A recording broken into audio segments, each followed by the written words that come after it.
Arts at Fox Hill, located in Pontley, Vermont.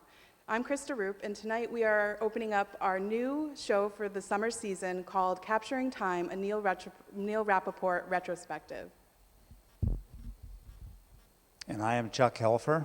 I'm on the board here at Stone Valley Arts, and I'm a local photographer. And this is probably the first real retrospective of Neil Rappaport that's ever been done. There's been a lot of shows, but this is the first real retrospective. And it covers a lot of aspects of his career, a lot of his portraits of people following various stories of farms. We're standing right here among the section on slate, and Krista can talk about that. So I know the slate pictures very intimately. I was working at the Slate Valley Museum, and everyone would always come into the museum wanting to see the wall. So Neil started taking photographs of quarrymen when his car broke down one day next to the Evan Brothers quarry, and he heard this opera music coming from the pit. In that pit was Vince Cavino, and he was listening to the Metropolitan Opera while he was cutting his stone. And Neil thought to himself, I need to get to know this guy. And he called Vince his rockman, and he was a major muse to Vince over the years. Then in the 90s, the wall was created of all of the slate quarries where Neil went and took photos of both companies, families, and company crews. And everyone still comes into the museum today and looks for those pictures on the wall. Neil first got a camera in 1967 and became a freelance photographer for about 2 years. And in 1970, he started teaching photography at Bennington College. And he had a very unique view. When he moved to Pawlet, he pretty much limited his focus of his subjects on Pawlet and the subjects of Pawlet. I don't think in his career he ever went more than 10, 15 miles away from his home. He followed the same people time after time that told their stories, became very close friends with them, and same thing here in the quarries.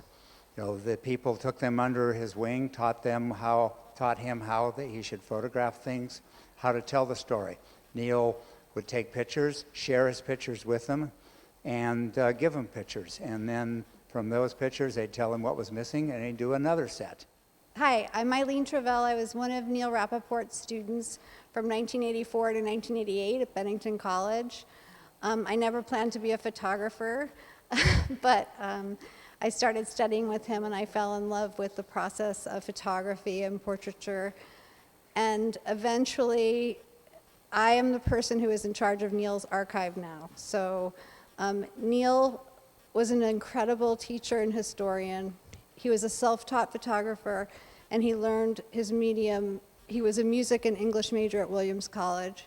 So he was a self-taught photographer. And really, every day he was learning, continued to learn as a teacher with us. But he learned from other pictures. He learned from the history of photography. And his main purpose was to be a channel for what was in front of him. So his idea of portraiture was he was channeling the person in front of him, and also this idea that they were important on Earth, that their life was important, and their life was important, but their work was important. And so he was a true documentarian. And I am a staff photographer at the Metropolitan Museum, so I'm one of the students that went on in photography. And I feel my work is also like a channel for the artwork, and I'm just clear so that history can capture this moment in time for the future and as a record of the past. But Neil was really so committed to the light in photography and to social issues of his time. And I believe the love and the light and the people that he met was his way of interacting with reality. He was a very shy guy. He was 6 feet tall, and I think this was his way to connect. And his wife, Suzanne, was a dancer. They met at Bennington. He was at Williams, and they got married. So they were a pair, a creative pair who truly lived by their creativity in life. I owe him my career, basically. Minnie Griswold lived in Pawlet, died, and her son closed up the house, and he was the only person to visit that house for 30 years. He opened it up to Neil, and Neil was able to photograph this house that dated, a lot of the things in there were 1950s, 40s, and an example is this picture here of the coats.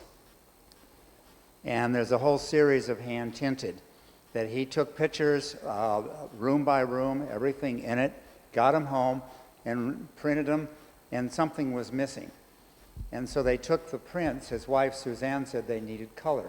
And so she did with oil. In the old days, photographs were colored by hand with brushes to get a little color in it, and she did that. There has very little color. A few of them have much more color in them. And there's a whole series of them here. And this has been shown 1 or 2 times, but not seen by the public very much.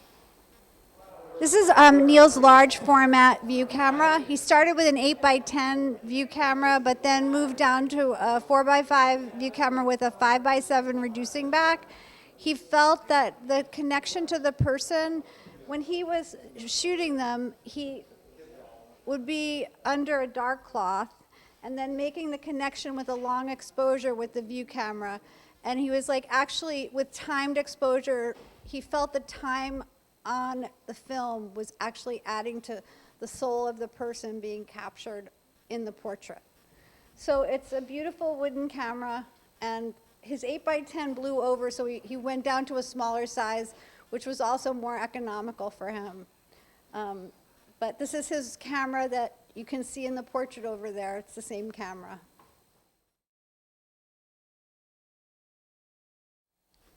In this section, we have a series of photographs that were taken at Great Meadows Prison in Comstock, New York, which is a maximum security prison.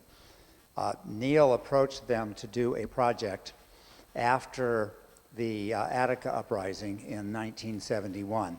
And for 3 years, he taught photography to a series of convicted felons. And evidently, it was very successful. He did a lot of portraits, and this section here shows some of the results of his work. Welcome back to Stone Valley Art's Neil Rappaport Retrospective called Capturing Time. Today in our opening, we're showing people all of the photographs that Neil took, including his census of the Pawlet community that we're calling People of Pawlet, with lots of different people. He started in the 70s, and then in the 80s and 90s, he took several photos of all the families throughout Pawlet. Neil was an incredible photographer when it came to working with people. He focused his entire career almost entirely on Pawlet, and never more than 15 miles from his house. In fact, he was often criticized for being so local and not branching out to a wider audience and a wider set of subjects.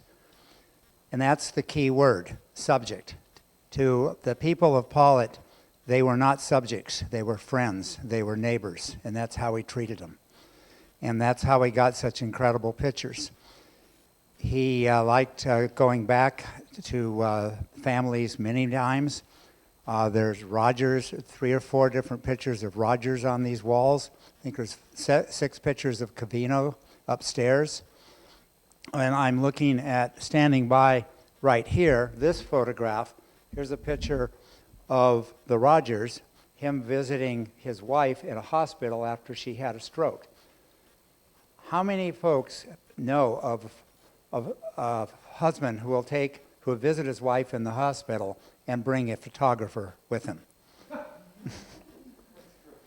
And only in that that tells you the level of trust and commitment that they had toward Neil, and Neil would never betray that. And here he got a picture of him kissing his wife. And that's throughout. He would work families over and over, tell different stories. They would teach him what he got wrong with his photographs. He would share his photographs with them. He was a photographer who was part of the community, not a part of it. And he also would describe his photographs as biographies, not essays, which is a really neat way to look at them. And they're so honest and true in beautiful settings in Pawlet, on farms, and in the beautiful landscape of Haystack Mountain. So come and visit us this summer. The exhibit is up until August 11th. Chuck has one more thing to say. What I'm impressed with is tonight's opening. I think a quarter to a half of the residents of Pawlet are here. A lot of folks have come here. There's my great-grandfather. There is my father, and so forth. You know, that is me. Anyway, so Neil's work lives on. We hope you come out to Stone Valley Arts at Fox Hill this summer to see the Neil Rappaport Retrospective Capturing Time. Our gallery hours are Saturday and Sunday, 1 to 4 p.m., and admission is free. So please come join us. The exhibit is up until August 11th, and we hope to see you this summer.